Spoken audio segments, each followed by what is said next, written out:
este Ecuador amazónico, desde siempre y hasta siempre. ¡Viva la patria! Quien no conoce su historia está condenado a repetirla. Trillada frase que a pesar de ello tiene sentido para este podcast, donde el pasado nacional e internacional, pero también el presente, son las herramientas críticas para forjar el futuro. No estar de acuerdo está permitido y llegar a consensos es el objetivo. Los derrotados son los que dejan de luchar, y dejar de luchar es dejar de soñar. Con un punto de partida, el disenso. Hola compis, yo soy un Pablo Centralino, Pablo Alexander Rodríguez, y el día de hoy estamos en un episodio más, y ahora igualmente especial, de El Disenso, no solo presidencial, sino vicepresidencial en estas elecciones del Ecuador, elecciones generales que se vienen y sobre todo esta segunda vuelta, donde estarán enfrentadas dos fuerzas políticas, donde se definirá el destino de la patria. Y el día de hoy tengo el honor de presentarles al doctor Andrés Arauz, economista y candidato a la vicepresidencia de la República del Ecuador por la lista 5 Revolución Ciudadana. Qué gusto, Andrés, tenerte acá, Pablo? Nuevamente. Gustazo, chévere. Segunda vez que nos encontramos, pero ahora como candidato, así que hoy estamos mucho más duros. Y también el día de hoy estamos como siempre en nuestra casa, Django Cervecería, que está localizada en la Reina Victoria y La Pinta, acá en Quito. Y justo ya viene Martín, muchísimas gracias Martín, con unas buenas cervezas de Django. Gracias. Buenísimo, mil gracias. Recuerden que ellos abren todos los días, bueno, de martes a jueves, de 4:30 de la tarde a 11:30 de la noche y con horario extendido viernes y sábado hasta las 12 de la noche. Así que bueno, qué gusto tenerte acá, Andrés, nuevamente. Así que vamos con la misma temática porque habrá gente que lo ve esto por primera vez. Así que vamos con ese ping pong, ¿te acuerdas? Vamos a un ping pong para que la gente conozca un poco de ti básicamente y también un poquito de cositas más rebuscadas pueden ser. Nombre completo. Andrés David Arauz Galarza. Edad. 38 que no juega. Profesión. Yo soy economista. ¿Cuántas provincias tiene el Ecuador, Andrés? 24. Ya pues. estaba fácil, yo pensé Una que se iba a serie. caer. No, pues ¿qué pasa? Es que recién vi, no me acuerdo de quién, vi de un candidato asambleísta que se había jalado en esa. ¿Y cuántos cantones? ¿Cuántos dijo? 221 cantones. Ah, ya, maravilla. Esa le iba a preguntar, pero dije, empecemos suave, empecemos suave. Define en una palabra cómo fue estudiar economía en Michigan. Fue... Una palabra. Una palabra, a ver. Yo diría que fue riguroso. Riguroso. Sí, ¿Sabes? porque yo estudié economía y matemática a la vez. Y claro, la parte económica para mí fue más sencilla, la parte matemática era más exigente, ¿no? El programa de matemáticas en la Universidad de Michigan está, o en su momento estuvo entre las 5 mejores del mundo. Entonces sí era durísimo estudiar matemáticas. Sigue estando, súper, Sí.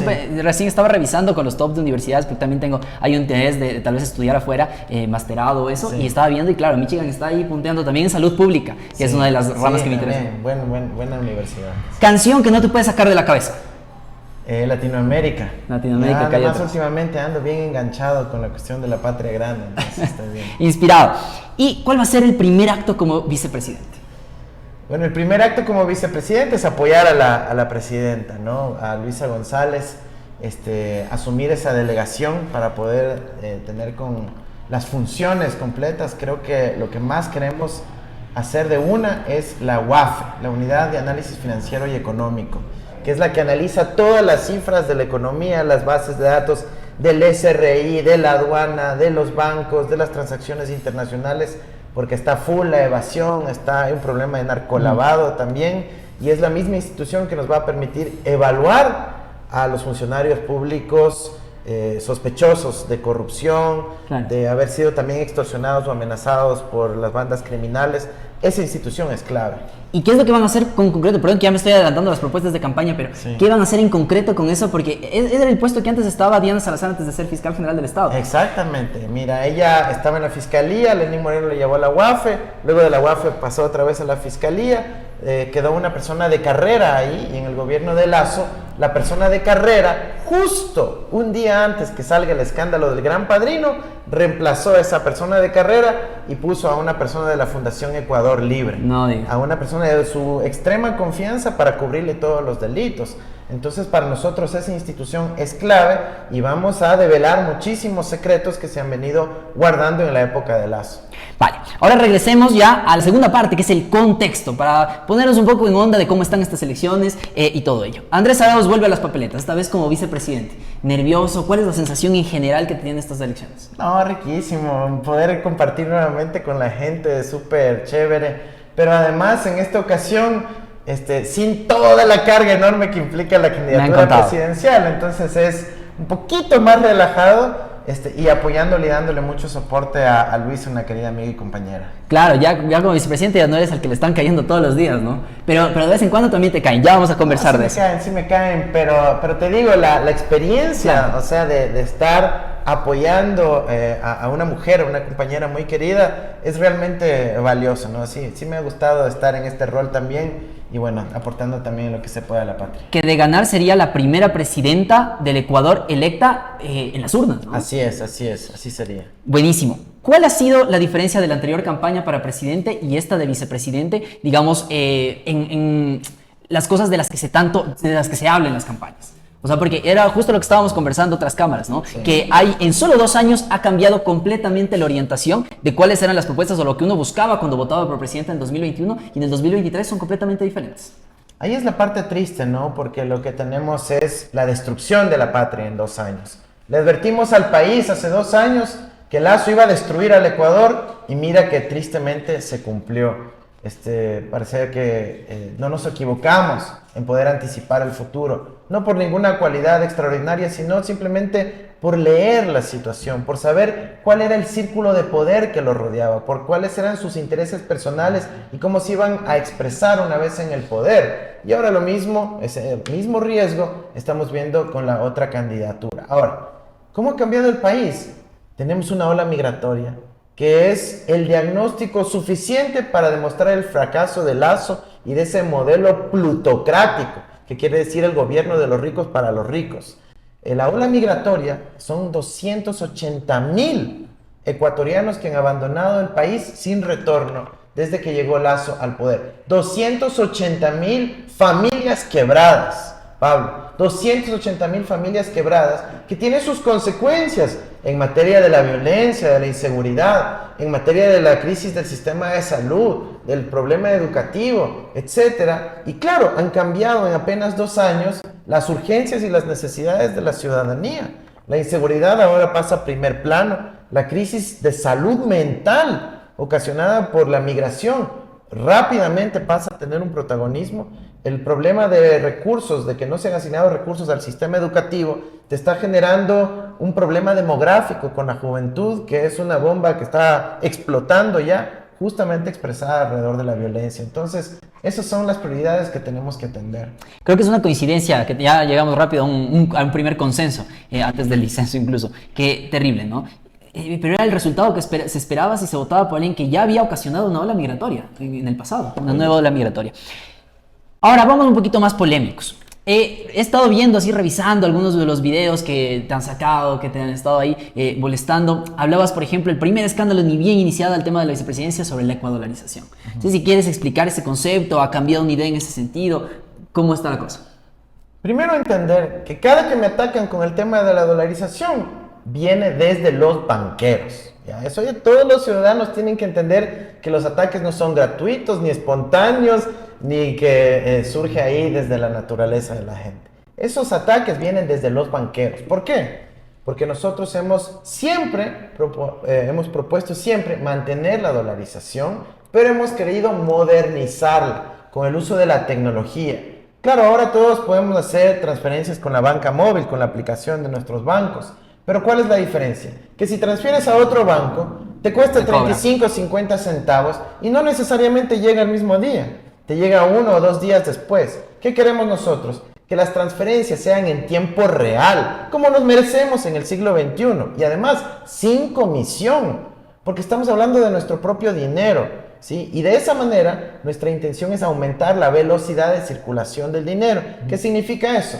Que si yo te hago una transferencia en este instante, tú también en ese instante ya puedes hacer la transferencia a alguien más. En dólares. En dólares, por supuesto. Si tuviéramos que hacer eso en dinero físico, primero tenemos que acordar dónde nos vamos a encontrar, hacerte el pago y tú para hacer la otra transacción, también movilizarte físicamente para hacer el pago. Eso reduce la velocidad de circulación del dinero y la economía se ralentiza, es decir, se hace más lenta. Nosotros queremos que la economía se mueva más, que el circulante circule justamente, como dice su nombre, por toda la economía, y eso requiere medios electrónicos de pago, pero que sean en tiempo real y gratuitos. Y eso no le gusta a la banca y despliegan sus ataques y amenazan y tratan de confundir a la gente. El término ecuadolarización ni siquiera es un término mío, es un término que se inventó Walter Spurrier y Alberto Acosta Burneo, que son gente de la extrema derecha, que tienen su publicación que se llama Análisis Semanal, y les invito a todos a investigar. Pongan ahí Walter Spurrier, Alberto Acosta, ecuadólar o ecuadolarización, y van a ver que ellos son los que se inventaron el término. ¿Para qué? Para describir el funcionamiento del sistema monetario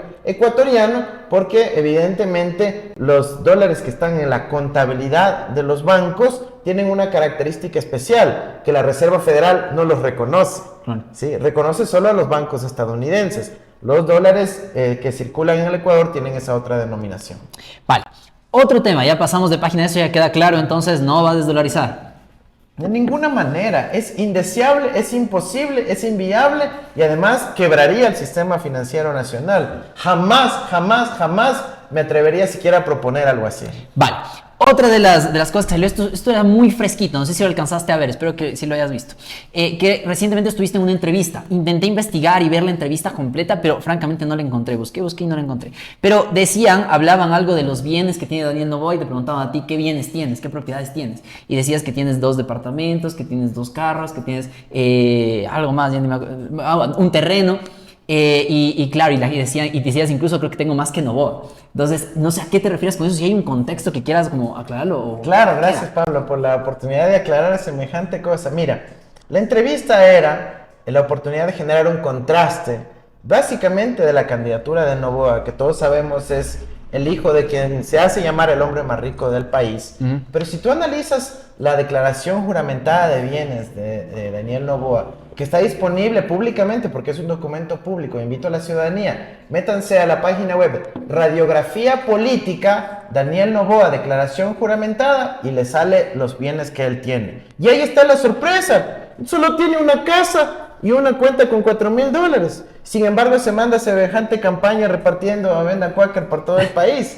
Entonces, el hombre ni siquiera tiene una tarjeta de crédito a su nombre. Y resulta que tiene un patrimonio chiquito de apenas $600,000. Entonces, algo no cuadra. Y lo que yo decía en esa entrevista es que si en la declaración juramentada que tiene que presentar para ejercer el cargo público, miente de forma tan obvia y descarada, porque sabemos que él es un recontra mega millonario, ¿cómo es que no va a mentir cuando ya ejerza el poder? Y ahí me pregunta el periodista, bueno, ¿y tú qué propiedades tienes para hacer ese contraste? Una cosa que yo le digo es que cuando uno llena la declaración juramentada, tiene que además incluir los bienes de la sociedad conyugal. Eso quiere decir esposo y esposa, y además familia, hijos menores de edad. Y todo eso yo he reportado, por eso digo que tengo un departamentito, ¿no es cierto? Que son los ahorros que hemos logrado tener a lo largo de nuestros años de carrera y de servicio. Pero, como siempre, sacan de contexto a generar una burla cuando es un tema muy serio, que la otra candidatura no ha revelado la realidad de su situación patrimonial, y eso es un problema muy grave para el país, porque así como Lazo también escondió sus bienes en el exterior, en paraísos fiscales y demás, lo mismo ocurre con Daniel Noboa. Ecuatorianos, aprendamos a investigar, a buscar en las offshore, a buscar en las páginas web y a encontrar que la candidatura de Noboa está mintiendo. Qué bacán que haya podido aclarar eso, porque claro, le cortan solo, soy hasta más rico que Noboa y nombra todo eso y la gente dice, pero sí, ¿cómo ha llegado a tener tanta plata y todo? Y claro, ¿no? Entonces, digamos, ¿cómo quedaría en síntesis eso? Es que frente a lo declarado por Noboa, es tan pobre que hasta Andrés Arauz, que tiene así todo más, es más rico que él, ¿no? Aparentemente, según lo que él declara, ¿no? Entonces, y seguramente le haremos la pregunta si es que acepta la entrevista, que seguimos insistiendo. Pero además otra cuestión, y es que yo no tengo ningún problema en revelar todo mi patrimonio, que no es mucho, pero hay que poner lo que dice la ley. Es una declaración juramentada. Estás jurando decir la verdad y toda la verdad. Y por eso yo pongo ahí las cuentas, inclusive, que sería difícil, digamos, de verificar. Incluso pongo mis números de cuenta, de cuenta bancaria en México, donde yo recibía mi beca. Porque hay que poner todo. No solo lo que es conveniente, no solo lo que quiere esconder, etc. No, hay que poner todo en el documento porque es una declaración jurada y eso es lo que uno quiere aportar al país, transparencia y verdad. Y eso es más grave porque incluso podría estar cayendo en un delito, ¿no? Perjurio. Por supuesto, es un delito de perjurio cuando no se dice la verdad en una declaración jurada. como el caso de otro candidato presidencial, Javier Hervas, o como el caso del propio Guillermo Lasso. Cuando Lasso estaba de candidato, yo le presenté una impugnación diciendo, no está diciendo toda la verdad, aquí falta el Banco de Panamá, aquí faltan los activos de la Florida, aquí falta la cuenta en Caimán, y él dijo, no, no es mentira, dijo, yo tengo la declaración jurada, el CNE le creyó, el TCE también, y luego Pandora Papers, y se revela toda esa realidad. Ya tuvimos razón una vez, yo mismo fui el encargado de revelar esa estructura offshore, yo mismo fui amenazado por Lasso cuando se reveló los Pandora Papers, y ahora le digo lo mismo al pueblo ecuatoriano. Daniel Noboa miente, él tiene cuentas en el exterior, tiene cuentas offshore, tiene empresas en el exterior que no está revelando, y es una mentira al pueblo ecuatoriano. Que aparte es ilegal ser candidato para un cargo de elección popular teniendo cuentas en paraísos fiscales, ¿no? Así es, según ilegal. lo aprobado por consulta popular. En Bueno, febrero del 2017. vamos cambiando de temita rapidito y el último del contexto, y con eso nos vamos de lleno hacia las propuestas para el Ecuador. Y es, justo ahorita está sonando el tema de Leónidas Issa, de la CONAIE, ese, digamos, llamamiento que él hizo y dijo, ok, vamos a ver, ¿no?, cuáles son las propuestas que tiene ambas binomios, ¿no?, para ver cuáles están más de acuerdo a la línea de trabajo que ha venido sosteniendo la CONAIE. En ese sentido ha salido Daniel Noboa y ha dicho, básicamente, puede decir lo que quieran, ahí están mis planes de trabajo, verá si le gusta o no. ¿Cuál es la posición, en cambio, de acá, del binomio de la Revolución Ciudadana? Bueno, Luisa y yo lo hemos dicho, que hay coincidencia casi total en los puntos que ha planteado la CONAIE, que son 19, y nuestro plan de gobierno, que tiene más de 300 lineamientos. Entonces es fácil, cualquier ciudadano igual lo puede hacer, se va al CNE, descarga el plan de gobierno, se va a la página web de la CONAIE, descarga la agenda de la CONAIE y hace la comparación y va a ver que los puntos que plantea la CONAIE ya estaban en nuestro plan de gobierno. No es que ahora nosotros decidimos responder a eso, ya se incluían ahí porque nosotros tenemos una vocación y una orientación de carácter progresista, de garantizar los derechos humanos de la población, de garantizar condiciones de dignidad, y en los puntos que son un poquito sensibles, como el tema del extractivismo, que ha sido una diferencia histórica entre procesos, incluso ahí tenemos coincidencia, porque decimos hay que auditar, hay que hacer una auditoría de las concesiones Justo mineras. tengo esto aquí anotado. Sí, una auditoría de las concesiones mineras, como hicimos en su momento una auditoría de la deuda externa, una auditoría de los TBIs. Hay que auditar a las concesiones mineras en conjunto, sociedad civil, academia, gobierno, ciudadanos, para encontrar si incumplieron o no los planes de gestión ambiental, las licencias ambientales, entre otras cosas. Buenísimo. Con eso pasamos ya al tema de las propuestas para el Ecuador. Sí, me encantaría preguntarte toditas, de todas las ramas, pero para eso voy a hacer una pregunta que lo hizo RR-08. Me deja porque puse un manguito para que dejen sus preguntas para ti. Y esa pregunta era, ¿cuáles van a ser las cosas en las que se va a encargar la vicepresidencia de la República con Andrés Arauz? María te responde de dos maneras eso. La primera es lo que a mí me encantaría encargarme, que es la ciencia, la tecnología, la educación superior, la educación y el desarrollo infantil, la primera infancia. O sea, esa es mi pasión, yo me podría encargar de eso feliz de la vida. Ojalá pueda recibir esa designación por parte de la futura presidenta, de Luisa González, pero lo más probable es que me encarguen el tema económico en general. La política económica, el sistema financiero, la cuestión fiscal, tributaria, lo que dije de la UAFE, para poder cruzar las bases de datos. Mi doctorado es una de las especializaciones de mi doctorado es en cómo combatir los flujos financieros ilícitos, y eso es básicamente cruzar bases de datos, ¿no es cierto? Tener un montón de Excel y estar ahí haciendo análisis de minería de datos y de uso también de inteligencia artificial para encontrar patrones y generar alertas, banderas, y con eso poder sancionar a quienes han tenido un comportamiento inadecuado. Entonces, lo más probable es que me encargue de esos temas, quizás también algunos asuntos de carácter internacional vinculados a la integración regional, pero fundamentalmente lo que Luisa decida que yo me encargue. Eso es lo que yo haré. Ok, y no tiene una postura ya clara desde el momento en que se le va a encargar, sino... No, sí, la aproximación inicial es efectivamente en los temas económicos. Okay. Algunas cositas hemos hablado también de ciencia y tecnología, pero el mandato más claro es en el ámbito económico, que es una de las principales cosas que hay que hacerse cargo, porque al final son las que desembocan en la inseguridad que estamos viviendo. Algo antes de irme a eso, voy a adelantarle, porque justo el último tema que hablamos fue Leónidas Issa, los planteamientos, y usted ya dijo, Tú. Ya dijiste, ya me acostumbraste a decirte tú. Andrés, tienen un disenso claro de la Revolución Ciudadana que constantemente, digamos, al inicio del mandato de Rafael Correa, hablaban de proteger al Yasuní, de toda la cosa, pero luego poco a poco dijeron ya, la cooperación internacional no quiere cooperar, entonces vamos nosotros y lo tenemos que explotar porque tampoco podemos quedarnos, digamos, en relación a las otras grandes potencias que contaminan mucho y ellos, en cambio, no se hacen cargo de sus emisiones de carbono o de todo tipo de contaminantes. Pero claro, hay algo que es urgente y es que en esta consulta popular hemos aprobado, y yo orgullosamente he hecho campaña a favor de que se prohíba esa explotación en el Yasuní, ¿sí? En el bloque ITT, que es el bloque 43 como tal. Ahora hay que hacerse cargo de todo eso. Y lo evidente es que sí, va a haber un hueco fiscal con lo que se deje de percibir de recursos producto de esa explotación petrolera en el bloque Yasuní.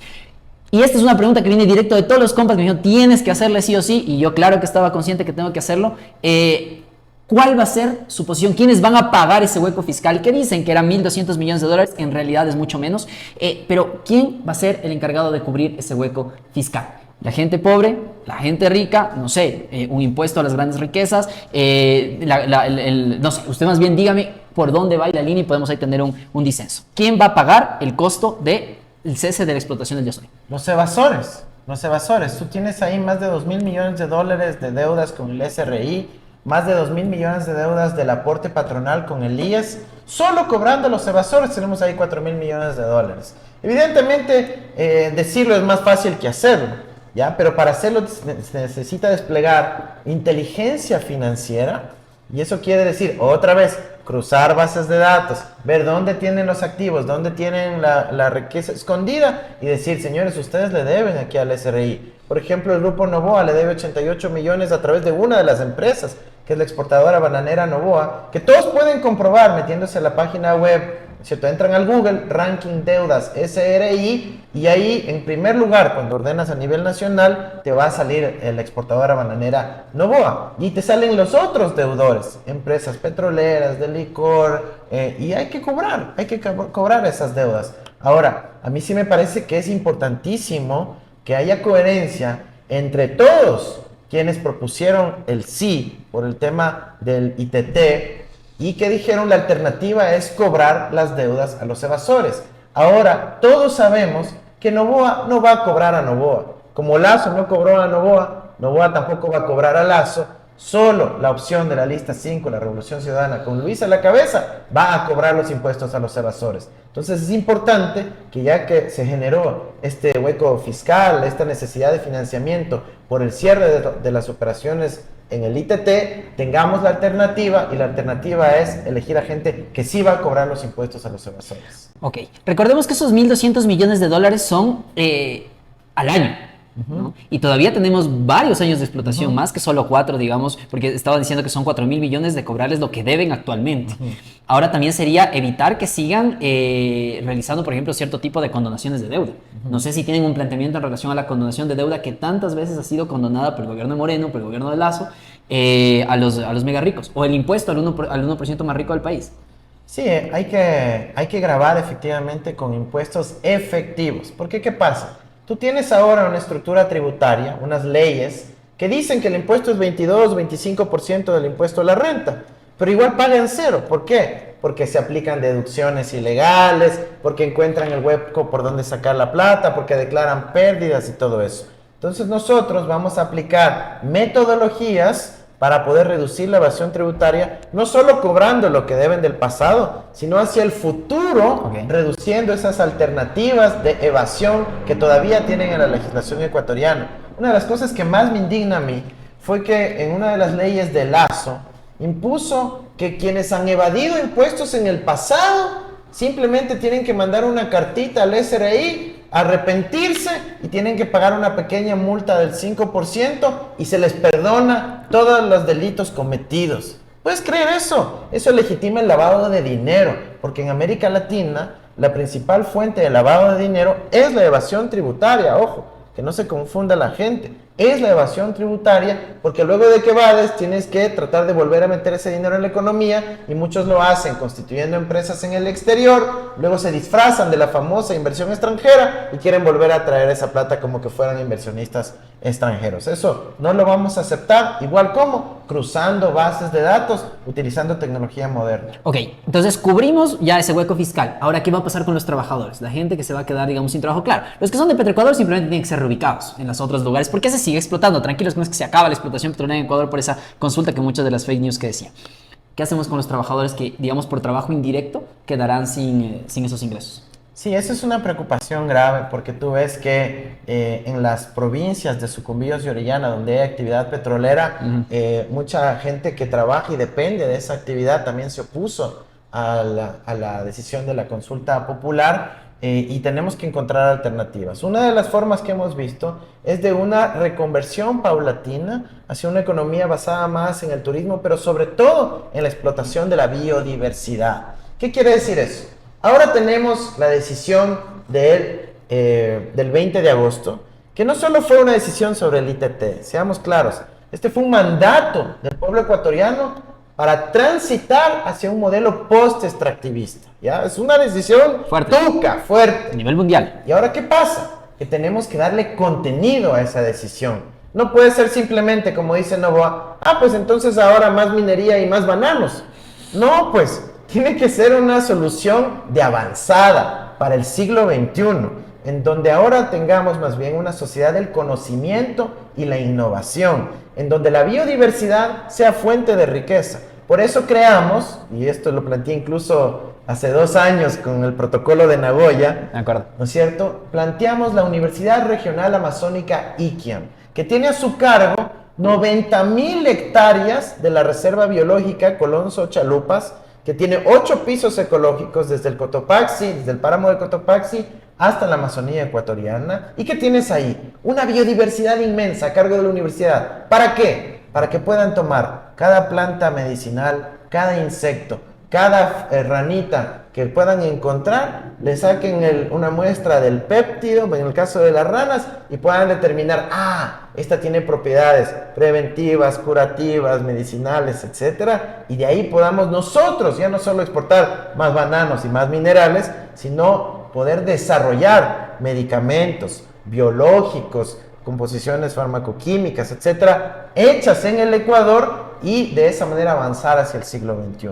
Eso es lo que necesitamos hacer realmente. Ahí le damos contenido a la decisión del 20 de agosto con relación a la consulta popular. ¿Y cómo hacemos eso? Que los ex trabajadores de esa zona se inserten, por ejemplo, en la Universidad Iquiam, aprendan de biología, de química, de física, de matemática, de informática, nos insertemos con empresas extranjeras que desarrollan farmacéuticos y con el protocolo de Nagoya acordar cómo nos vamos a repartir las ganancias. ¿Sí? Sin el protocolo de Nagoya, puede venir un científico alemán de la empresa BioNTech, de una de las ciudades alemanas, encuentra una planta medicinal, se la lleva. La piratería se lleva biológica. el conocimiento, exactamente, la biopiratería o una nueva forma de extractivismo del conocimiento. Nosotros tenemos una ventaja enorme si trabajamos en conjunto con los pueblos y nacionalidades.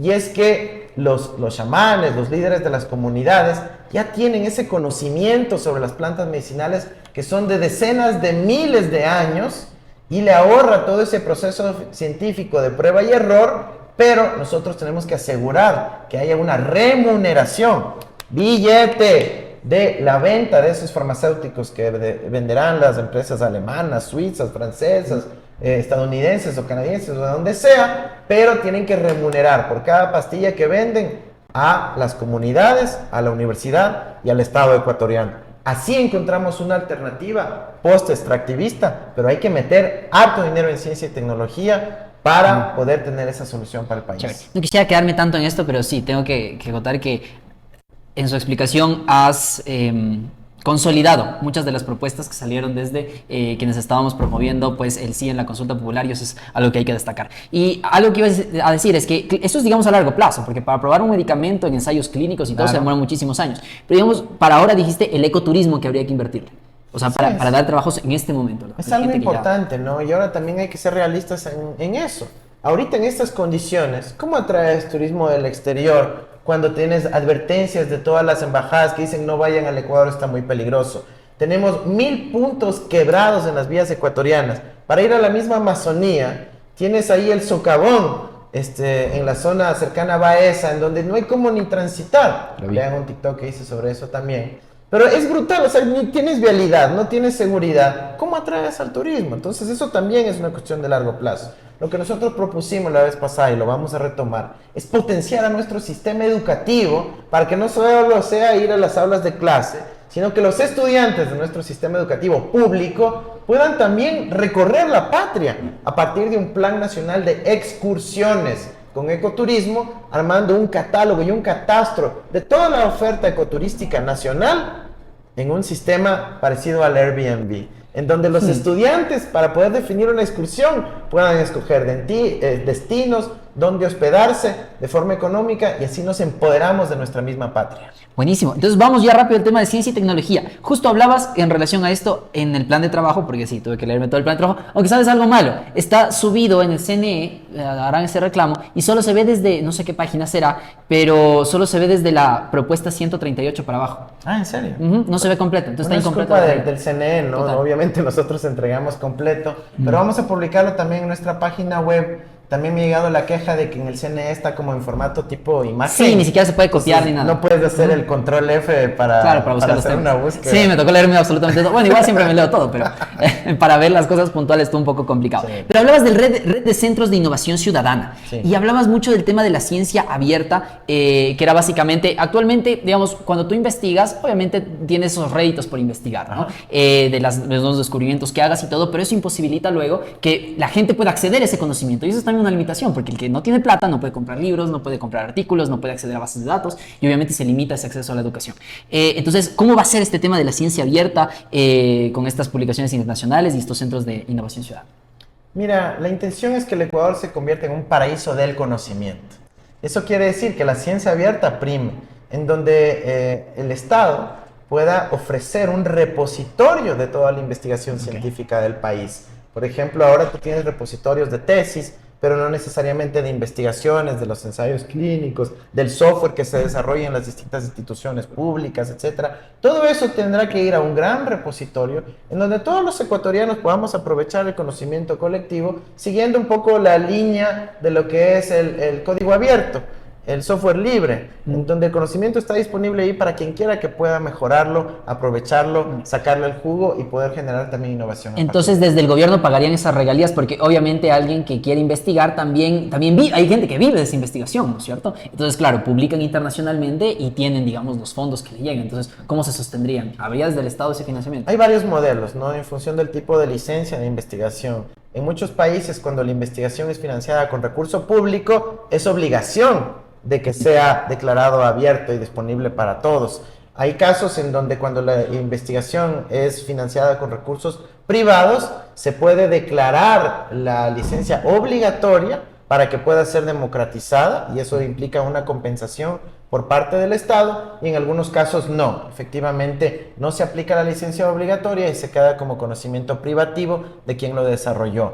Ahora, en nuestra legislación, incluso para recibir este derecho monopólico, en caso de obras literarias, por ejemplo, tienes que primero registrarla. Si no la registras en el que antes se llamaba el IEP y ahora el SENADI, el Servicio de Derechos Intelectuales, simplemente queda descubierta. Entonces, ese es el mecanismo que se utiliza, que lo permite la legislación internacional y la legislación Ok, ecuatoriana. entonces va a haber un financiamiento directo del Estado. Y me imagino que esto es directo a lo que ustedes también dicen en su plan de trabajo, que es vincular obviamente la investigación con los problemas de la vida social. Es decir, las cosas que resuelvan los problemas que tienen los ecuatorianos hoy.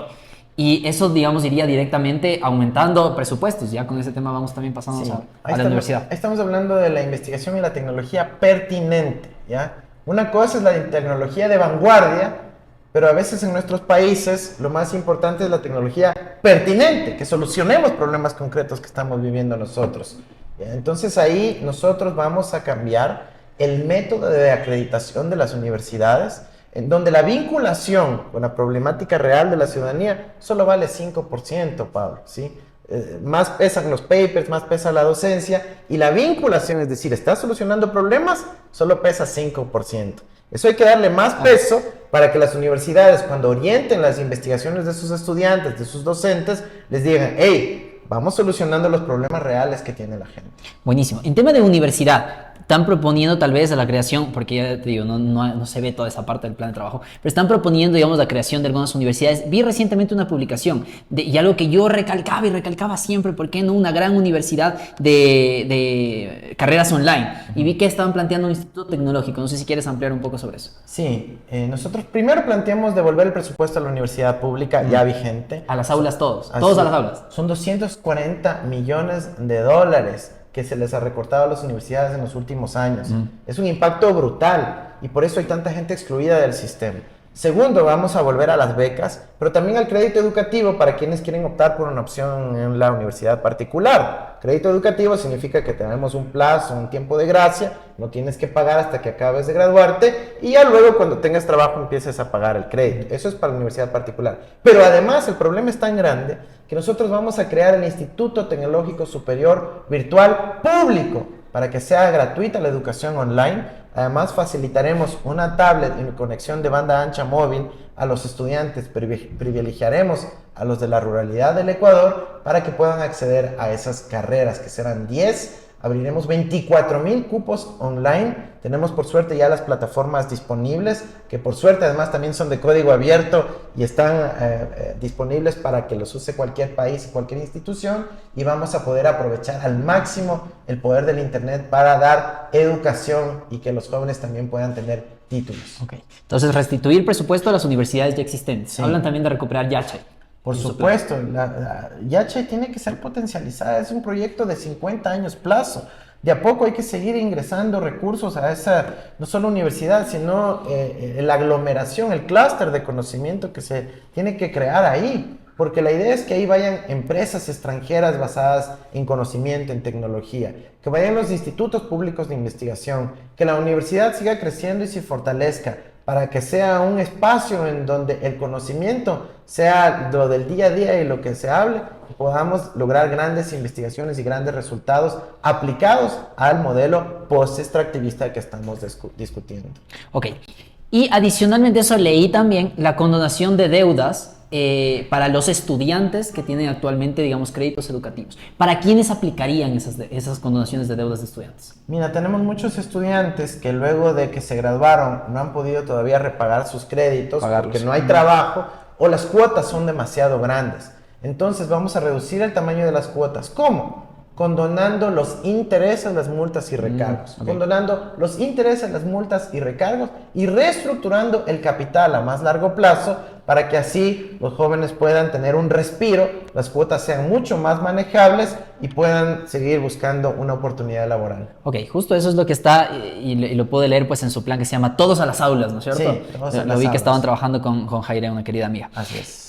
Dentro de ello también, claro, cuando uno le invierte al tema de educación, dijiste, por ejemplo, que 24,000 estudiantes se incorporarían a esta universidad, este instituto tecnológico online, ¿no? Sí. Entonces serían 24,000 personas que, de caso de obviamente concretarse eso, no estarían, digamos, les llamaban en España, creo que les llamaban los ninis, que ni estudian ni trabajan, y que obviamente también son presas mucho más fáciles de lo que es la inseguridad, de lo que son las bandas delictivas y esa cooptación que realizan. Y con eso, ¿por qué hago esa conexión? Porque quiero pasarme al tema de seguridad. Yo sé que, digamos, no es de lo que se va a encargar Andrés Arauz, pero de ley la gente dice, oye, pero me estás hablando aquí de que de Yachay y todas las cosas, pero la gente ahorita se está muriendo en este momento en las calles. Entonces, yo seguramente voy a interceder contigo para que le insistas a Luisa para que me dé una fecha. Yo estoy insistiendo a todo el mundo, a Daniel Novoa, Verónica Abada, a todos ellos, para que me den una fecha. Insístele tú también, porfa, ya a Luisa. Pero para que no se quede ahí al aire. 3 políticas, si quieres, o algo concreto para aliviar la seguridad hoy, a corto plazo. Mira, a corto plazo, inversión social. Inversión social que nos ayuda a básicamente erradicar el problema de la delincuencia común.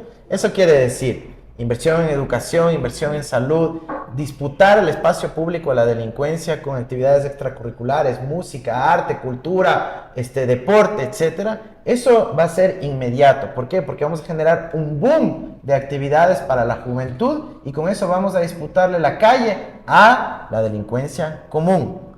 Otra cosa es la delincuencia organizada. ¿Cómo se derrota a la delincuencia organizada? Con un Estado organizado. Y ahí es donde requiere el mayor esfuerzo, el despliegue de una estrategia de prevención, de respuesta y de inteligencia del delito. Si tú no puedes ir a enfrentar una banda organizada simplemente a ver cuántos voluntarios con fuerza hay para enfrentar una banda del crimen organizado. No. Tú tienes que desplegar una estrategia de inteligencia, estudiar muy bien cada uno de sus movimientos, cómo se compone la red, quiénes son sus contactos, cuáles son sus puntos débiles, la logística, la provisión, etcétera. Y a partir de ahí tú intervienes, pero con mucha inteligencia, planificación y estrategia. ¿Cómo haces eso?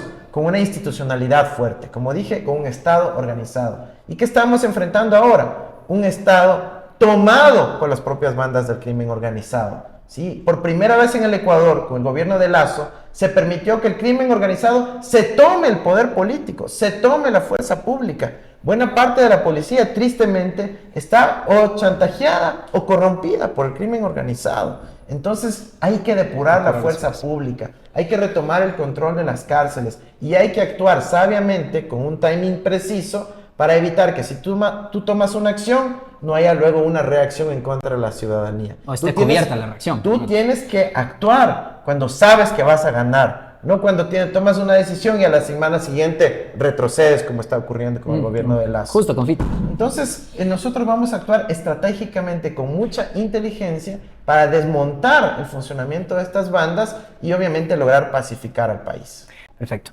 Y algo en relación a eso es que recientemente, bueno, no recientemente, ya hace unos 2-3 semanas, el candidato Jan Topic, ex candidato, había extendido, digamos, su propuesta de plan de seguridad y dentro de ello también él hablaba pues de la inteligencia artificial y todos esos códigos y todo que decía que los da y pues al final dijo que les iba a extender a ustedes. No sé si ya les ha llegado o algo de parte, no sé si están dispuestos a trabajar igual con las propuestas de Jan. Jan Topic publicó sus propuestas, incluyendo el famoso código abierto de las redes neuronales. Yo me di el tiempo de entrar a su publicación y ver el documento y no hay código abierto de redes neuronales de inteligencia artificial ahí. Son, digamos, 3-4 paginitas. Tú sabes que un código de un software requiere miles y millones de líneas de código y ahí, digamos, estaba demasiado general el tema de la propuesta. Y sinceramente creo que no era tan sólida como se proyectaba ser, ¿no? Yo creo que ahí omitió todo el tema, por ejemplo, de la coordinación en materia de inteligencia, el devolverle la institucionalidad de un ministerio coordinador de seguridad que permita que todos los elementos de la fuerza pública, los ministerios, actúen con una sola visión, con una sola estrategia. Faltó el elemento de la depuración de la fuerza pública, que requiere pruebas de confianza, polígrafo, pero también evaluación de pares, normativa para la evaluación y, lo que dije, la evaluación patrimonial con la UAFE para detectar no solo al funcionario, ¿cierto? Que puede ser policía, funcionario judicial, secretario de la fiscalía, sino su entorno. La Constitución ya permite evaluar a sus familiares cercanos, a sus mejores amigos, cuando hay sospechas de uso de testaferrismo para esconder el verdadero patrimonio.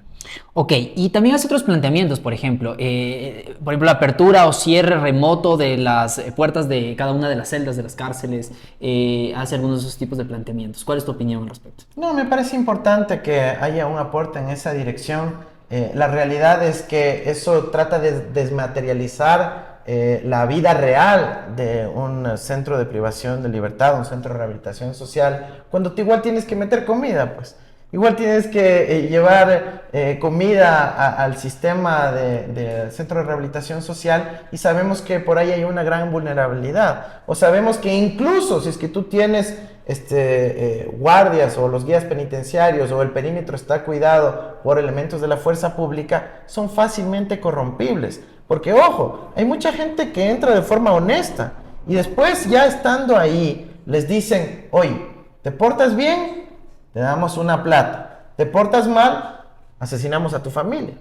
Entonces, es un sistema mucho más complejo de diseño de ingeniería social, no solo tecnológica, para disminuir la criminalidad y retomar verdaderamente el control de las cárceles. Ok, ya que hablabas igual de la primera infancia, pasamos de coles a nabos en el tema del sistema de salud.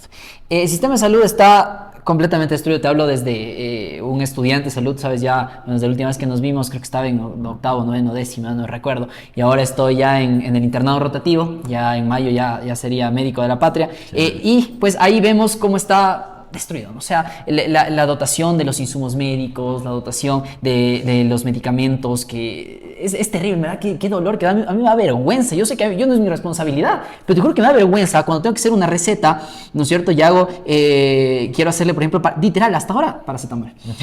En mi actual hospital no, pero en otros lugares en los que he estado sí.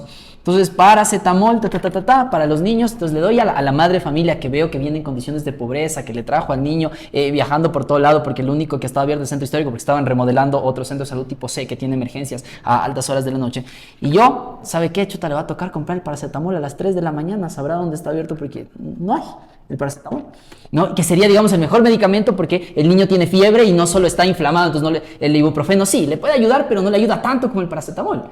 Entonces, cosas tan básicas como esas que no se puede. ¿Por qué? Porque, y a veces no es culpa, digamos, de todo el gobierno en general, que sí es culpa en muchas ocasiones, pero también es de la gestión de cada uno de los espacios para comprar con anticipación esa política planificada. Pero como gobernantes ustedes tienen que darle una solución a eso. Entonces, ¿cómo van a hacer para que, digamos, se estandarice todo esto y todos los centros de salud, todos los hospitales cumplan con esa planificación previa y siempre estén dotados de los medicamentos? Bueno, ya has dicho la respuesta, ¿no? La clave es la planificación. En el 2018, cuando se firme el acuerdo con el Fondo Monetario Internacional, dicen, vamos a reducir el tamaño del Estado. Alguna gente vio simplemente las cifras fiscales, la contabilidad, qué bonito. Pero las implicaciones de eso fueron gravísimas. Vino una ley que eliminó la planificación. ¡Eliminó la planificación! Entonces, ¿qué pasa? Que la planificación es como el cerebro en el cuerpo humano. ¿Cómo puede operar el cuerpo si no hay un cerebro? ¿Cómo puede operar un ministerio si no hay planificación? Eso significa que van a improvisar, por definición. Si no hay planificación, es improvisación. Y eso es lo que está pasando ahora en el país. Y realmente indigna, realmente duele lo que está ocurriendo para los ciudadanos ecuatorianos. Mira, nosotros vamos a recuperar la planificación. Vamos a volver a un sistema de demanda agregada, de anticipación en las compras, para que sea primero mucho más barato y segundo se garantice el acceso efectivo a los medicamentos, a los insumos médicos, etc. ¿Cómo se hace esto? Con una cuestión técnica que se denomina subasta inversa corporativa de medicamentos, en donde todo el Estado, IES, ISFA, Ministerio de Salud, etcétera, adquieren a un solo precio todo el medicamento y luego delegan el proceso de orden de compra, ya no la compra, sino la orden de compra exclusivamente a cada centro de salud en función de lo que necesitaba, ¿ya? Pero sobre la base de una planificación que es función del histórico, pero también en función del perfil epidemiológico, es decir, anticipándonos a cuáles son las enfermedades que van a ir ocurriendo en nuestro país en el tiempo. Y claro, sabemos que, por ejemplo, las enfermedades crónicas no transmisibles van ganando peso, ¿no es cierto? Y se necesita adquirir una proyección mayor de ese tipo de medicamentos, insumos médicos, etc. Entonces, a planificar y a dar soluciones. Ahora, tú me preguntaste de la solución emergente, ¿cierto? Esta quizás es la solución estructural, pero la solución emergente es el primer día, y tenemos el decreto listo ya, declarar la emergencia en materia de salud. La emergencia en donde la Presidenta de la República va a asumir la responsabilidad política para que las distintas instituciones puedan acelerar sus procesos de compra, con una fiscalización tremenda, con muchísimos ojos puestos sobre aquello, con una política de datos abiertos para que todo ciudadano pueda ver si se está comprando y retomar una cuestión que teníamos en el 2016, que busquen los ecuatorianos en el YouTube. La aplicación se llamaba Salud Contigo. Y tú podías ver en cada centro de salud cuándo habían comprado los medicamentos y si todavía tenían en stock. Todo eso se desmontó. Pero con esa información, ya si es que incluso puede haber algún administrador de bodega un poquito corrupto o que no quiere ayudar a la gente, el ciudadano se va a meter a Salud Contigo y va a decir, mentira, yo vi que hace 2 semanas les entregaron los medicamentos que tienen en stock, así que yo no me voy a dejar meter gato por liebre. Y esa es la manera en donde la ciudadanía, usando la tecnología y la participación ciudadana, va a lograr erradicar la corrupción. Totalmente, Andrés. Las citas médicas, otra cosa, porque ya, chévere, tenemos medicamentos, pero ahora no tenemos una cita médica aquí a 6 meses, 7 meses cuando quieres un médico especialista, ¿no? Hasta los médicos generales estábamos dando 1 mes de distancia porque estaba todo ocupado, algunos centros de salud no estaban atendiendo. Es un relajo, créeme. Te voy a contar esta experiencia, todavía tenemos tiempo, sí. Esta experiencia que tuve, yo estaba haciendo triaje Sí, en el centro histórico. Entonces estábamos haciendo triaje, viendo a los pacientes quién estaba de más riesgo, y viene un viejito, ¿no es cierto?, que le habían ahí mandado a triaje, que no era una emergencia, era una enfermedad que ya tenía de hace algunos 3 meses y quería un dermatólogo, ¿no? Entonces, obviamente nosotros como centro de salud no tenemos dermatólogos, somos centro de salud tipo C, pero no había nadie de gente, así que me decidí, digamos, a escuchar. Aunque siempre lo escucho, pero especialmente por ahí me di el tiempito de estar con él. Y claro, era una persona que estaba en condición de calle, que donde dormía, que era igual, o sea, en estas condiciones, pero súper lejos, ¿no es cierto? No conocía Quito, no sabía cómo hacer llamadas, era una persona de 92 años de edad, o sea, súper viejito, y no tenía nadie. Hablaba de sus hijos ingratos, ya me contó ahí toda la historia de su vida, entonces no tenía nadie que le acompañe. Y yo le decía, claro, verá, tiene que llamar al 171, que es la nueva disposición para poder agendar las citas, porque ya no están por disposición de arriba, ya no hay cómo agendar la cita aquí presencialmente. Decía yo, ¿cómo llamo al 171? Yo qué sé, y no me entendía, era difícil para mí también entenderle, pero me intentaba ahí escucharle. ¿Cómo? ¿No? Y es esto que hay muchos funcionarios que desde el escritorio dicen, qué fácil, hijo de madre, desde ahora solo al 171, estamos evolucionando en la tecnología. Pero en realidad no ven esas realidades sociales que son dolorosísimas. Entonces, claro, yo me di por primera vez en mi vida el trabajo de agendar una cita. Te juro, Andrés. Tortura. Te juro, Andrés, que estaba a borde de llorar. Ya se me caían lágrimas de la impotencia que era poder agendar una cita. Y eso que, digamos, yo no es que sea el más inteligente del mundo, pues sí me considero medio pilas, ¿no? Y claro, y el señor me decía, no, es que ¿sabes qué? Me quería mandar al viejito que no puede llegar desde la Villaflora al centro histórico, me lo quería mandar a Tumbaco. Imagínate cómo llega el pobre viejito a Tumbaco. Entonces, terrible el tema de la agendación de citas. ¿Por qué? Porque están copados, digamos, los cupos para las citas acá. Entonces yo decía ahí, más bien ahí te lo propongo para agendar eso. Imagínate, sería como hay tantas citas pendientes, una gran... Hay médicos, hay un montón que están sin trabajo. Una gran, digamos, contratación temporal para hacer campos, así como, digamos, una mega carpa. O sea, si hay voluntad política nomás en la Carolina, en cualquier parque, una mega carpa para unas campañas de salud para agendar citas y atender en ese momento a toda la gente. Entonces, todos los que tenemos los registros de la gente que ha llamado, llamarle por teléfono a esa persona. Oiga, ¿sabe qué? Vimos que intentaba agendar una cita. Ahorita tiene cita para mañana, para tal lado, y va la gente y descongestionamos ese sistema de salud que está terrible sin citas. Por ahí una idea, pero no sé si ustedes tienen algo más para digamos, aliviar el tema y facilitar el acceso a la salud como tal, a las citas médicas. Sí, totalmente. Es una de las medidas de la emergencia que evidentemente se tienen que aplicar para descongestionar. Hay que resolver no solo el cuello de botella pasado, sino también el ritmo de lo que viene hacia el futuro. Y ahí, por ejemplo, nuevamente, la falta de planificación.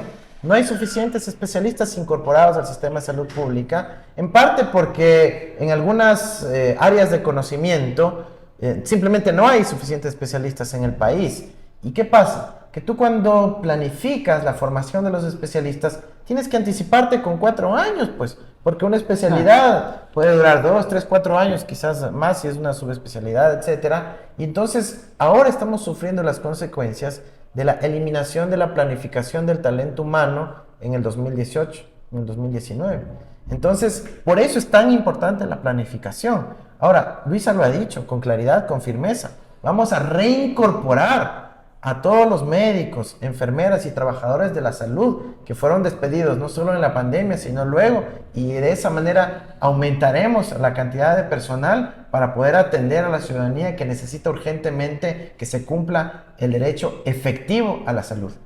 Buenísimo. Y algo adicional que te iba a plantear, y eso es una falla a la que también lo va a chantar a la Revolución Ciudadana, y es que, y bueno, ahora ojalá lo estén planteando y te lo hago también como un planteamiento, así como lo haré a todos los candidatos, y es que el tema de los posgrados, o sea, chévere, acceder, hacer el talento humano, ofrecer los cupos, pero es carísimo acceder a un posgrado. O sea, yo para nada que pienso entre mis planes, o sea, tal vez veamos cómo está su gobierno, el gobierno de Novoa, del que gane en los próximos años, poder acceder de que mejoren las condiciones acá, pero literalmente es mucho más fácil irme a España, irme a Italia, irme a Australia, irme a cualquier lado, menos Ecuador. Porque Ecuador es donde son más caros los posgrados, me cuesta más. Para España me cuesta que la preparación de yo mismo sentarme, estar estudiando para dar las pruebas de acceso a los posgrados y me cuesta como 20 o 30 dólares de tasa para poder dar el examen. Y ahí ellos, ¿qué hacen? Que me pagan todo el posgrado. O sea, me pagan porque estoy trabajando como médico residente, estoy atendiendo un montón de pacientes, haciendo guardias de 24 horas, guardias cada 5, que eso también es una de las cosas que deberían cambiar porque es mucha saturación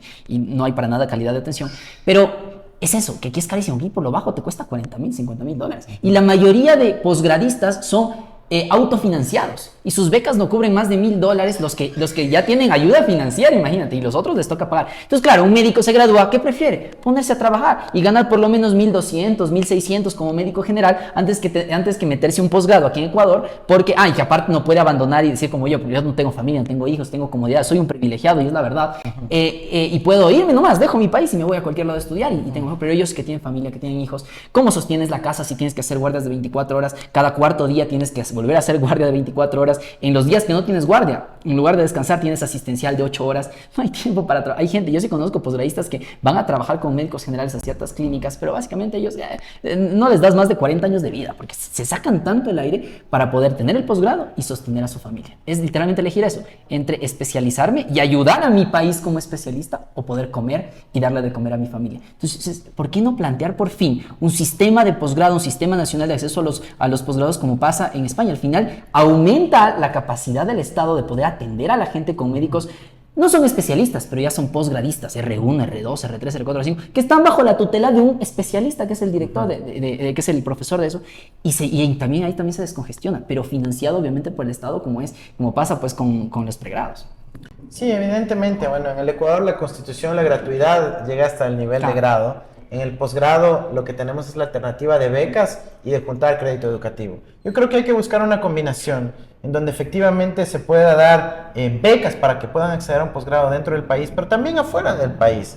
Nosotros sí dimos un montón de becas para que puedan acceder a posgrados en el exterior y puedan especializarse en el exterior. Muchos efectivamente ya han vuelto. Y como dices, muchas veces en el exterior es hasta más barato que acá, por una razón sencilla, porque se hace en ciudades con economías de escala. Es decir, tú tienes ya grandes hospitales que atienden a muchísima más gente de lo que pudiéramos aspirar a atender en los hospitales ecuatorianos, y la formación para ellos de un especialista termina reduciéndose en costo. Eso es una cosa. Evidentemente hay que ir hacia las becas, el crédito educativo para facilitar el acceso a los posgrados, retomar lo que ya teníamos en términos de ese financiamiento.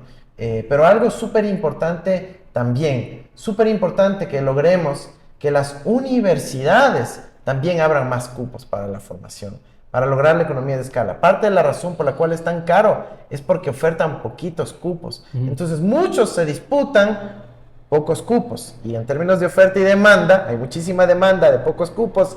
Las universidades tienen esa razón por la cual cobran caro. Entonces necesitamos que las universidades también amplíen sus cupos, y ahí va por el lado del presupuesto a la universidad ecuatoriana. Okay. Yo recuerdo además que en el caso de las universidades ecuatorianas, como te decía, la gratuidad llega solo hasta el nivel de grado, y eso significa que a veces buscan cómo compensar los ingresos que el Estado les recortó, cobrando por las maestrías, por los doctorados, por los posgrados de especialización en áreas médicas, etc. Ahora, Andrés, creo que ahí sí tenemos, digamos, un disenso, porque creo que es una área prioritaria. O sea, porque al final eso te permite atender a la gente, o sea, mantener a la gente viva, que se está muriendo literalmente, que no tiene atención médica. Entonces, como pasa en España, como te digo, al final es trabajo. O sea, literalmente se están sacando el aire. Uno piensa, es que están estudiando. No, porque ya son médicos generales. Sí, están estudiando, pero estudian haciendo los procedimientos con la persona como tal, pero vigilados obviamente con el especialista. Entonces es trabajo. Por eso yo a lo que quiero llegar es que se pueda incorporar, como pasa en México, como pasa en Argentina, como pasa sobre todo y principalmente este sistema de que pasa en España, que pasa en Italia, que hay un sistema nacional, así como hacían ustedes cuando había la CENESID, que todos tenían que dar la CENESID para el acceso, para graduarse y para el acceso a la universidad. En España también es así, no para graduarse, pero para poder ejercer como médicos o para poder, seguir trabajando con médicos como tal, casi todos tienen que dar el MIR, que se llama el examen de estas médicas de medicina de residencia, ¿no? Y claro, ahí sí ya ellos decidirán si postularán para hacer la especialidad o no, pero se les obliga a todos, y el que acepta un cupo dentro del MIR y todo el mundo se prepara para el MIR, ya pues se prepara y al final terminará siendo especialista. Trabajará 5 años, obviamente pagado, remunerado por el Estado, porque está trabajando como médico general, pero en un tiempo ya tendrás un especialista y permitiste formar especialistas, y a todos los médicos al final terminarán siendo especialistas. Digamos, ser médico general solo sería una estación previa antes de ser médico especialista, o por lo menos como una parte inicial en Ecuador, hacer como hace Italia. Italia hace una separación, lo hace para médicos para todas las especialidades, y aparte tiene un programa especial para médicos familiares. Entonces tú decides, cuando ya te gradúas como médico, decides, ok, quiero dar este examen para médico especialista o para médico general, pero al final te pagan por ese trabajo. Entonces yo sí quisiera que le analicen, que le dejen, por ahí les dejo suelta de hacer ese programa de residencias médicas, porque es una prioridad para la gente. Y si es necesario hacer la constitución, pues ustedes comienzan su plan de trabajo hablando de ese proceso reconstituyente. Con eso quiero pasar a otro tema, para irlo terminando. Solo te respondo rapidito sobre ese tema que planteas. Sí, yo creo que es importante, indudablemente la salud es prioridad, es un derecho constitucional. Ahorita primero tenemos que evitar que hagan aún más recortes a la salud, como plantea Lazo en su decreto ley que acaba de enviar a la Corte Constitucional. Pilas ecuatorianos con este decreto ley que está en la Corte Constitucional, que quiere disminuir el gasto en salud. Entonces hay que estar primero cuidar la base, lo que ya se ha logrado, etcétera. Ahora, también hay que tomar en cuenta que la carrera de medicina es la más demandada a nivel de pregrado, grado, posgrado, etcétera. Entonces, hay una realidad ahí de oferta y demanda en donde un Estado no solo puede privilegiar un área del conocimiento, sino que tiene que atender a toda la enorme diversidad de distintas carreras, necesidades, formación de becas, demás. Imagínate, si vamos a la economía post-extractiva, tengo que generar también un montón de especialistas en esas áreas, etcétera, y hay que tratar de hacer ese balance entre todos. Indudablemente el derecho a la salud y el talento humano dedicado a la salud es prioritario, pero también hay una enorme demanda que en los hechos, como tú dices, a veces la gente termina pagándose ella misma la formación. Vale, y vamos a ese tema que hablábamos de, porque dices, y es la verdad, que en la Constitución te avala la gratuidad hasta el tercer nivel, y tomarás tu cerveza que no te tomas. Sí, chévere. Y hablan de un proceso reconstituyente. ¿Cuáles son esas fallas de la Constitución que ustedes mismos crearon y ahora la quieren volver a hacer? No, no es la Constitución la falla. El problema es la aplicación de eso, el trujillato, como está en el documento, en el plan de gobierno. Lo leí. O sea, tú tuviste una consulta popular que se saltó el dictamen de la Corte Constitucional, se inventaron una cosa que se llama dictamen ficto, para quienes son expertos en derecho, que básicamente quiere decir, es un dictamen que no existe, pero se interpreta como si existiera.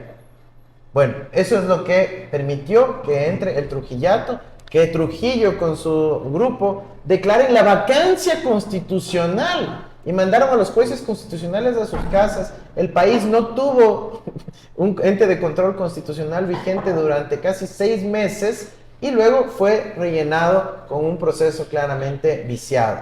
Ahora nosotros tenemos que enfrentar las consecuencias de aquello, porque parte de eso contribuyó a la desinstitucionalización del sistema judicial, en donde primó la corrupción, porque decían, bueno, tú te permito la corrupción si es que sentencias a Correa. Eso decían, y así lograron tener el sistema judicial más corrupto de la historia, con las consecuencias en materia del ascenso del narcotráfico, de la criminalidad, de la violencia que está viviendo nuestro país. Entonces el proceso reconstituyente significa corregir esos errores, ¿ya? Ahora evidentemente, ante las urgencias de la ciudadanía, un proceso reconstituyente lento que implique un proceso de convocatorias y demás, no es una opción. Tenemos que encontrar soluciones dentro del marco del derecho nacional e internacional para dar una solución inmediata a este problema. Entonces es un adelanto del plan de gobierno del 2025.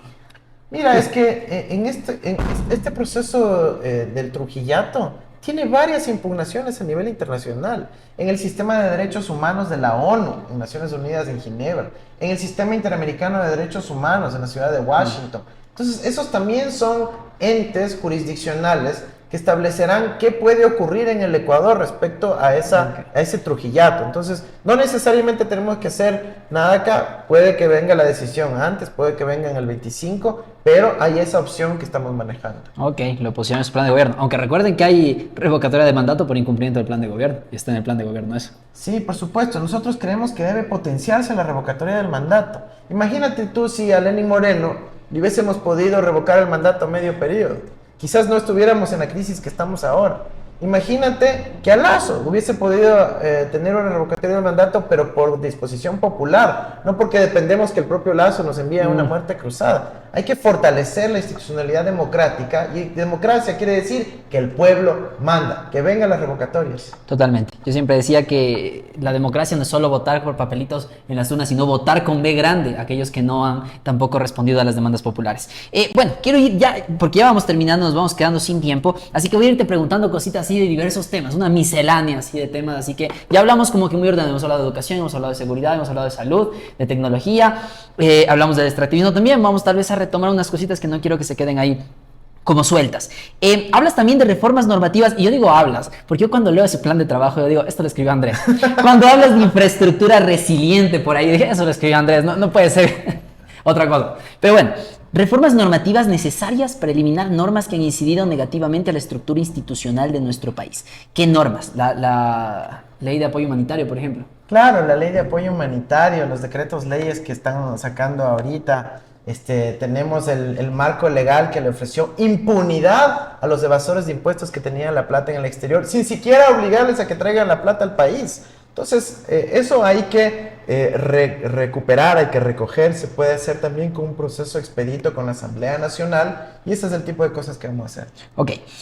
Algo que me pareció muy interesante, hablas de un sistema nacional de cuidados en el tema de género, por ejemplo, que claro, como lo plantean es que, digamos, el trabajo no remunerado generalmente que cae sobre las mujeres, ¿no? Que se encarguen obviamente de criar a sus hijos, que no tienen una ganancia por ello, que no están aseguradas tampoco por ello.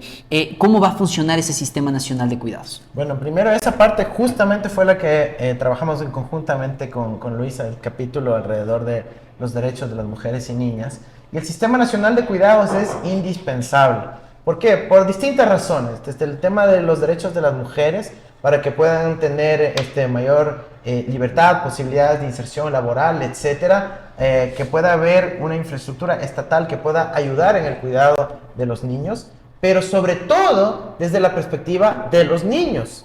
¿Ya? Porque aquí nos interesa poder dar la mejor calidad de educación, desarrollo infantil, alimentación, nutrición, etcétera, a nuestros niños. A diferencia de los estudiantes de la universidad, que si es que le recortan el presupuesto, por lo menos pueden salir a la calle a protestar. Cuando los niños chiquitos les cierran la guardería, el centro de desarrollo infantil, como está ocurriendo todavía en el gobierno de Lazo, 50 en Guayaquil en una semana, cerraron, ¿ellos cómo pueden ir a protestar? No pueden. Entonces nuestra responsabilidad como futuros gobernantes velar por sus derechos. Y en el Sistema Nacional de Cuidados partimos y hacemos desde la lógica del ciclo de vida. Partimos por la primera infancia para que puedan tener estimulación temprana, desarrollo neuronal, nutrición, alimentación, enseñanza a los padres para poder contribuir a que tengan herramientas para criar a los niños. Pero luego viene el cuidado a lo largo de la vida, incluyendo la fase gerontológica, por ejemplo. Más viejitos. Muy bien. Hablas también, mira, para acercarte ahí a los pueblos y nacionalidades indígenas, de la restitución de tierras y recursos a comunidades indígenas. ¿Cuáles serían esas tierras, por ejemplo, restituidas? Mira, nosotros planteamos esto en el marco de los planes de vida, ¿ya? Los planes de vida de las circunscripciones territoriales indígenas, en donde son espacios, territorios que han sido históricamente aprovechados por fuerzas de carácter colonial, ¿ya? Pero que históricamente, ancestralmente, pertenecen a los pueblos y nacionalidades indígenas. Entonces, hay ciertos espacios, ciertas circunscripciones en donde hubo influencia colonial y hay que sacar a la predominancia colonial. ¿Cómo? Legalizando la tierra, declarándola como tierra comunitaria, que no pueda simplemente ser un objeto de la lógica del mercado, en donde pueda haber aplicación de la justicia indígena como ordena nuestra Constitución, etcétera, ¿no? Entonces, esto se construye sobre la base de propuestas de los planes de vida que han construido los distintos pueblos y nacionalidades a lo largo de los años y que es momento de que se cumpla, especialmente en la Amazonía. Ok, y conectado a eso, los pueblos y nacionalidades indígenas se han asuntado completamente de la protección de esa Pachamama. En ese sentido, ustedes plantean Estrategia Nacional de Cambio Climático. ¿En qué va a consistir esa estrategia? Mira, primero desde una lógica de ecología política internacional. ¿Qué quiere decir eso? Ok, ¿quién es el responsable del cambio climático? El Ecuador, Colombia o Estados Unidos, China, etc. ¿No es cierto? Entonces, la ecología política internacional para la Estrategia Nacional de Cambio Climático implica que vamos a lograr nuestra posición y la de la región y la del sur global de ir a decir a los países ricos, chévere, responsabilidad compartida, pero diferenciada. ustedes tienen que hacer mucho, nosotros tenemos que hacer un poco menos. Y de esa manera lograr reparación efectiva a los pueblos del sur por los efectos de la contaminación y el cambio climático, sobre, como por ejemplo ahora va a ocurrir con el fenómeno del Niño. Te doy una aplicación práctica. Ahora, con el fenómeno del Niño, vamos a tener, tristemente está proyectado por la Secretaría de Riesgos, millones de damnificados, que va a significar más de 1.500 millones de dólares en plata que va a tener que conseguirse el Ecuador de donde sea para poder ayudar a los damnificados. Bueno, ¿y qué hace el norte que contribuyó al cambio climático que ocasionó este desastre? Ahí es donde nosotros queremos cambiar una cláusula en los contratos de deuda soberana que se llama la cláusula de cambio climático. De decir que en caso que se den esas cosas, como los desastres naturales a causa de cambio climático, podamos declarar una moratoria en el pago de la deuda externa, ¿sí? Okay. Entonces, es elementos muy concretos que obviamente implican la dimensión de la ecología política internacional. Vale, dentro igual de la parte del ecologismo, no, más bien me quisiera ir rapidito a integración regional sobre UNASUR. Para integrarlo, potenciarlo. De una, eso será, que lo hablamos con Luisa, sí. Chévere. Pero además, de una forma nueva, ¿no? Ojo. No es el objetivo que se reúnan los presidentes, que se den abrazos a los presidentes, y se tome la foto de los presidentes. Nosotros queremos una integración efectiva, justamente en el ámbito eléctrico y energético para combatir el cambio climático. Queremos una integración en materia comercial y productiva a través de un sistema de comercio electrónico regional, una especie de mercado libre de la UNASUR, para que la pequeña y mediana empresa pueda comerciar entre ellos con un sistema logístico que le dé soporte. Y queremos algo fundamental, el intercambio educativo. Lo hemos hablado también en otra ocasión, Pablo. Hay que lograr el intercambio educativo, que por lo menos un semestre de la universidad, todo joven pueda ir a estudiar en cualquier otra universidad de la región. Latinoamericano, el Erasmus suramericano, efectivamente eso necesitamos. Más allá inclusive del intercambio académico per se, sino esa cultura, esa experiencia de hermanarte con otro hermano latinoamericano. Te abre la mente completamente. Hablas también de gestión pública, cero papeles. ¿Es realmente eso posible? Bueno, lo logramos con el Kipux, ¿no? Simplificamos muchísimo la carga de uso del papel en el Estado. Ahora tenemos que avanzar a una nueva dinámica. Por ejemplo, nosotros proponemos, especialmente para los emprendedores, el sistema de identificación electrónica para servicios gubernamentales, ¿ya? Sistema de identificación electrónica única para servicios gubernamentales. ¿Qué quiere decir eso? Que no tengo que tener un usuario y clave para el SRI, otro usuario y clave para la superintendencia de compañías, otro usuario y clave para poder hacer un trámite en el registro de la propiedad, etcétera. No, queremos que sea una sola clave y usuario en donde esté ahí todos los servicios gubernamentales, e incluso que pueda tener integración con el sistema financiero y facilitar la vida a la gente, al ciudadano, al emprendedor. Te voy a tomar la palabra, Andrés. Estoy cansado a mi mano de estar llenando historias clínicas. Porque sí, es que literal es una cosa gigante que siempre estamos discutiendo entre médicos, estudiantes, como que, por Dios, la historia clínica puede ser digital. Oye, no tendrías que repetir tanto papel. Por supuesto, evidentemente. Esa es una de las grandes deudas. No entender la letra de los médicos, te juro que mi primera guardia, cómo me dolía la cabeza. He tenido letras de 10 médicos diferentes de una paciente que estaba 10 días hospitalizada. Claro, te juro, ya lloraba. Era mi primer día y empecé en Aro Norte. Le mando un abrazo a la Chegón, el mejor hospital de la vida, inaugurado en el 2016. Chévere. Hospital de especialidades, y eso sí lo destaco, gineco, obstétrico, pediátrico, que es el de la Nueva Aurora, increíble. Y claro, pero a pesar de eso, pues como todos nos manejamos en el Ministerio de Salud Pública, papel es terrible en ese sentido. Así que tablets, no sé, a los hospitales. Sí, no, por supuesto. O sea, mira, los ahorros que se logran en términos de tiempo, pero también de información, que además hay que respetar los datos personales. Imagínate un área tan sensible como la salud, que se nos filtre por ahí, como se filtró la lista de los vacunados, ¿te acuerdas? Total. Qué terrible que ocurra eso en nuestro país. Tenemos que aplicar políticas de encriptación de datos, de una legislación muy fuerte y muy tajante, y almacenamiento especializado para que no simplemente vayan y se vendan esas cosas. Ok, algo más que esto le va a gustar a los más de esa izquierda más radical, así, que dicen, ustedes hablan, por ejemplo, de acuerdos comerciales, sí, ¿no? Pero hacen esa diferencia, dicen como, no escriben como tal la diferencia en el plan de gobierno, pero dicen, ok, acuerdos comerciales para el buen vivir, sí, pero tratados de libre comercio, no. Entonces, claro, uno entiende, digamos, esos socios comerciales estratégicos internacionales para facilitar el intercambio, que nosotros me permites dar tal cosa, tú tal cosa, pero al final ellos también van a querer, digamos, pagar menos dinero para poder enviar ciertas cosas al país o nosotros sacar. Entonces, ¿en qué diferenciaría esos acuerdos comerciales para el buen vivir, como ustedes le llaman, a los tratados de libre comercio? Pero mira, la tendencia a nivel mundial es bajarse los tratados de libre comercio. El nuevo TLC entre Estados Unidos y México ya quitaron un montón de cosas que generaban vulnerabilidades para ambos países, ¿sí? El estándar es ahora acuerdos comerciales que beneficien a ambas partes. No esa posición dogmática de liberaliza todo, daña todo, no importa que quiebren luego. No. Aquí tiene que ser con cuidado, tiene que ser con respeto a la soberanía alimentaria sobre todo, tiene que ser con respeto al cumplimiento de los derechos y a nuestra institucionalidad. Por ejemplo, hay un modelo del TLC viejo de Estados Unidos que te exigía privatizaciones, que te obligaba a firmar lo que se llaman los TBIs, un tratado de protección de inversiones, que es lo que le permitió, por ejemplo, a Chevron enjuiciarnos por $9,000 millones al Estado ecuatoriano. No, esas cosas no queremos. Queremos intercambio de bienes, de servicios, intercambio de experiencias culturales, de conocimiento, pero nada de sometimiento. Ok, seguimos en esa miscelánea.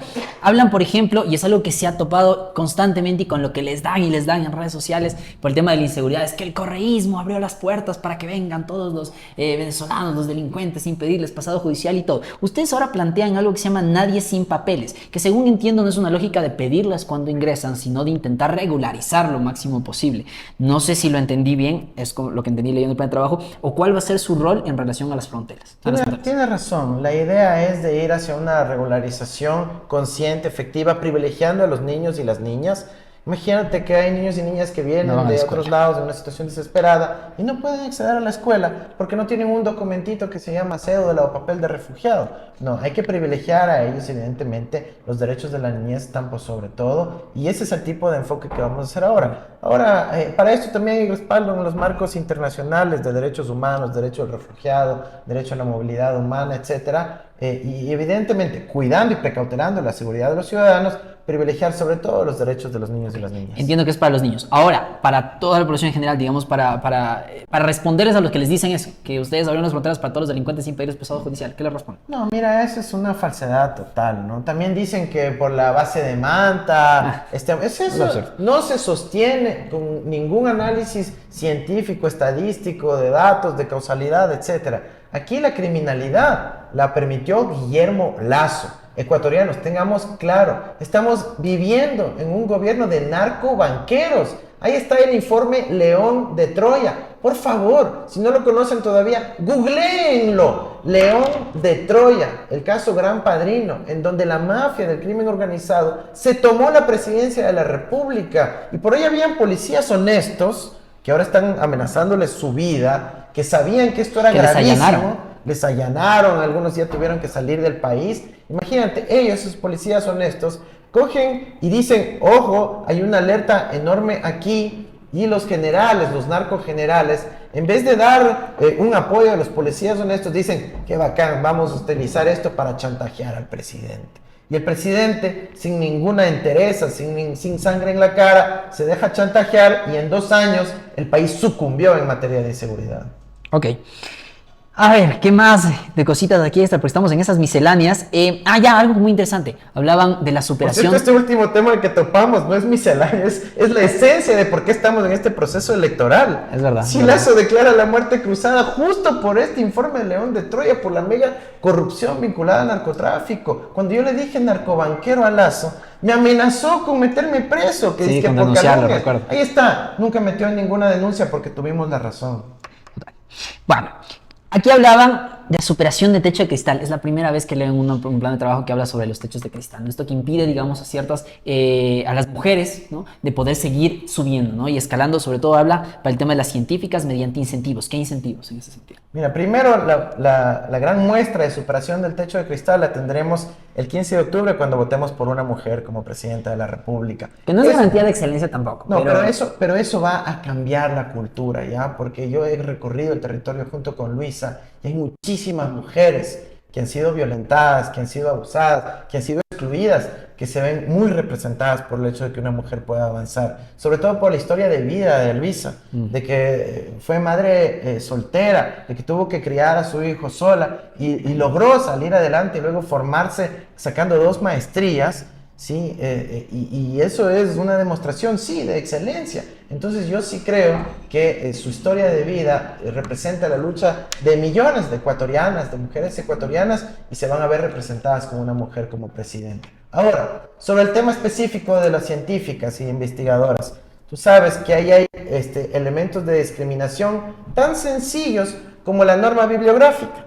Tú incluyes apellido y la letra de la primera letra, o incluyes apellido y el nombre completo. Si tú invisibilizas el nombre completo, No sabes que es mujer. no sabes que es mujer y presumes que es hombre sobre todo, ¿sí? Entonces, para dar más visibilidad a las mujeres y a la producción científica de las mujeres, hay que cambiar y ajustar la norma bibliográfica para que sea apellido y nombre completo. Y de esa manera visibilizas a la mujer en la ciencia. O sea, me gusta la idea, pero al final esas son normas como estandarizadas internacionalmente. Ando en Vancouver, Esas por normas ejemplo. están cambiando Ok. justamente desde la perspectiva de género. Vale. En ese sentido... Y no hay problema en tomar un paso más adelante. No, sí, que está el resto bien, del pero mundo. digamos, para publicar internacionalmente igual necesitas aplicar normas Vancouver. Y si ellos no dan ese primer paso, entonces de nada sirve. Sí, bueno, hay cómo enviar la solicitud. Y no, como te digo, nosotros participamos en la UNESCO, en instancias internacionales Ok, que donde contribuyen a pueden la presionar para estandarización, eso. en donde se puede dar esa visibilidad. Vale. Ah, Otra cosa es la paridad de género, por ejemplo, en la gobernanza de las universidades. Ahora tú tienes muchísimas mujeres rectoras, tienes además vicerrectoras, generalmente académicas o de investigación, también mujeres. El caso de que se Central. dio por una incorporación a la ley que pusimos nosotros en la Revolución Ciudadana a partir del 2010. Entonces, es maravilloso que podamos tener ese talento que hubiese sido escondido, suprimido o simplemente excluido y que ahora está visible y el potencial es enorme. y ya nos quedamos sin tiempo. Justo ahorita estamos en el tiempo que yo mismo le dije a la agenda de Andrés que lo íbamos a tomar, pero se me ocurrió algo que igual, no todos los días te encuentras con un candidato a vicepresidente. Entonces, por ahí el tema de la LOES, la Ley Orgánica de Educación Superior. Yo critiqué mucho la posición del correísmo cuando decidieron, porque había una propuesta de LOES que vino desde Lazo, sí, lo entiendo. Luego fue reformada y por Pachacuti, quien estaba presidiendo la comisión del tema de educación superior.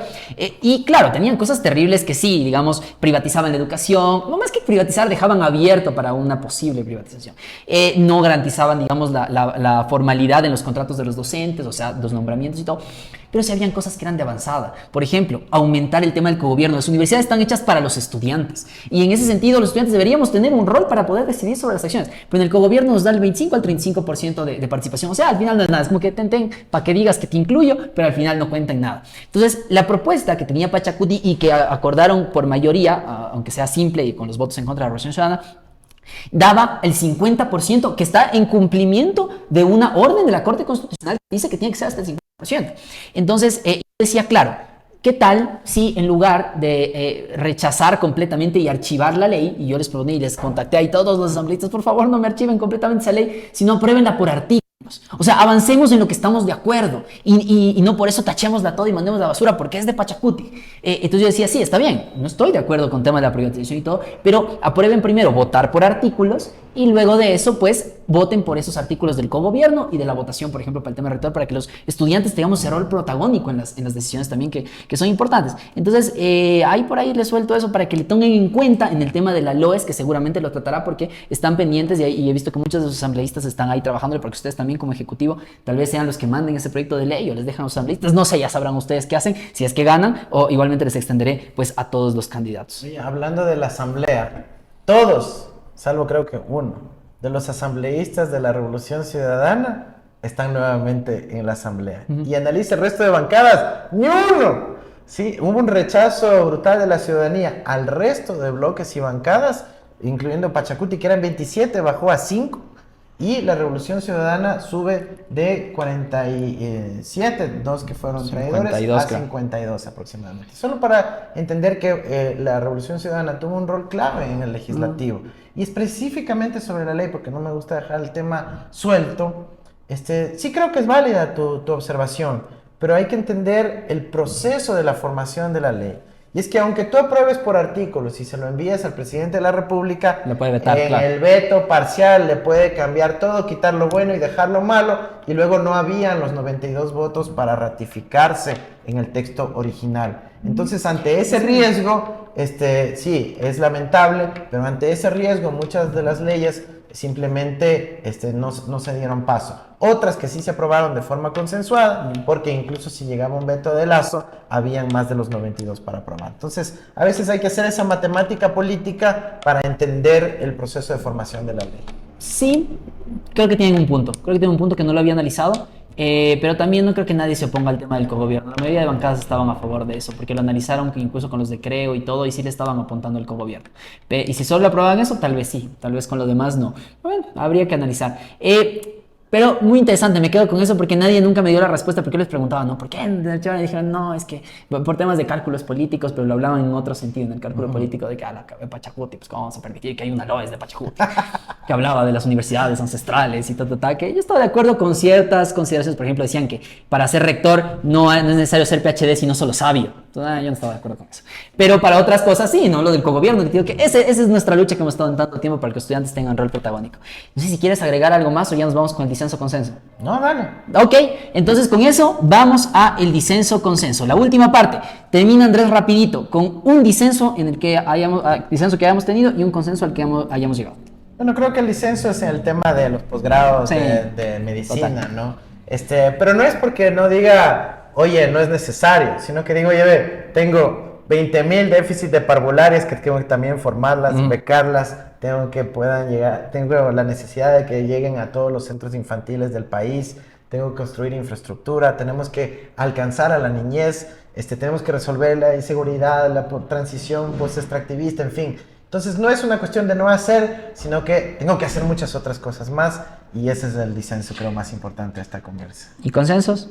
Bueno, hemos hablado de todo, ¿no? Del post-extractivismo, creo que es importante invertir en ciencia y tecnología, creo que hemos hablado también de la importancia de devolver la seguridad a la ciudadanía, creo que es una prioridad de todos. Y bueno, muchísimas otras cosas más que hemos conversado, Pablo. Vale, mi disenso, sí, es efectivamente los posgrados. Yo sí entiendo ahí el corazón de padre y madre que quiere a todos sus hijos darles por igual, a los médicos, pero bueno, yo creo que la salud es una de las cosas primordiales, porque podemos estar felices de cualquier otra cosa, pero estamos muertos y no hay quien nos atienda, si no hay quien, cuando llegas a una emergencia y cortado el brazo, baleado, lo que sea, no hay cómo salirse por ahí, y yo creo que al final es una inversión súper potente, como te digo, porque al final es pagar médicos generales. Solo que en lugar de pagar médicos generales para que sigan siendo generales, en un futuro ya voy a tener especialistas y constantemente vas a tener a médicos generales que suplan la atención el primer nivel de atención en salud, y luego tendrás especialistas para que cubran el tercer nivel de atención en salud. Entonces es como muy orgánico, es como hasta natural como va subiendo toda la cosa, si es que le invertiríamos ahí. Ahí se las dejo si es que en algún